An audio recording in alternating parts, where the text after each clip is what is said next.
huhulihin na po yung mga gumagamit ng improvised plate simula September 1, 2026. Mga kaibigan, ito katatapos lamang po ng press release ni LTO Chief Marcos Nakanilaw at sinabi nga po niya doon sa kanyang paliwanag na maraming gumagamit ng improvised plate na kaparehong-kapareho ng ini-issue ni LTO. Okay? So, kapag po tayo ay nagpagawa o gumawa ng improvised plate, dapat po yan na may nakalagay dito na improvised plate. At dapat po meron kayong authorization letter na pinapayagan kayo gumamit ng improvised plate. Ang authorization letter po, ito po ay galing mismo sa LTO. Bakit ba tayo nagkakaroon ng improvised plate? Unang-una, kapag po tayo ay nagpapalit ng ating plaka. Dahil ito po ay nasira, nabasag o kaya nawala. Tayo po ay humihingi or nag-request tayo ng duplicate ng ating plaka. Kaya binibigyan po tayo ng authorization letter to use improvised plate.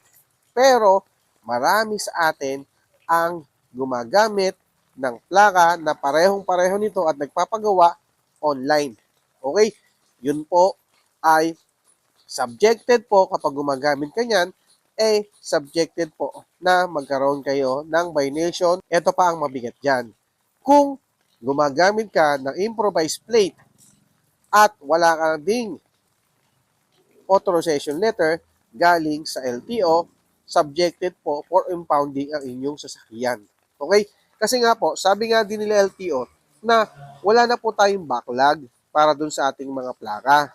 So, kung kayo ay nag-request ng plaka, puntahan na po ninyo sa LTO or pwede po kayo magtanong sa pinakamalapit na LTO sa district office ninyo para matulungan po kayo na ma-relocate o ma-locate ang inyong mga plaka. Tandaan nyo mga kaibigan, starting September 1, 2026, lahat po ng gumagamit ng improvised plate, dapat po meron kayong authorization letter galing sa LTO. Kung wala po kayo niyan, maaari po kayong magkaroon ng violation, maaari kayong mahuli. Okay? So kung magpapagawa naman kayo, lilinawin ko lang na dapat yung gagawin ninyo ay base doon sa format ni LTO para sa improvised plate.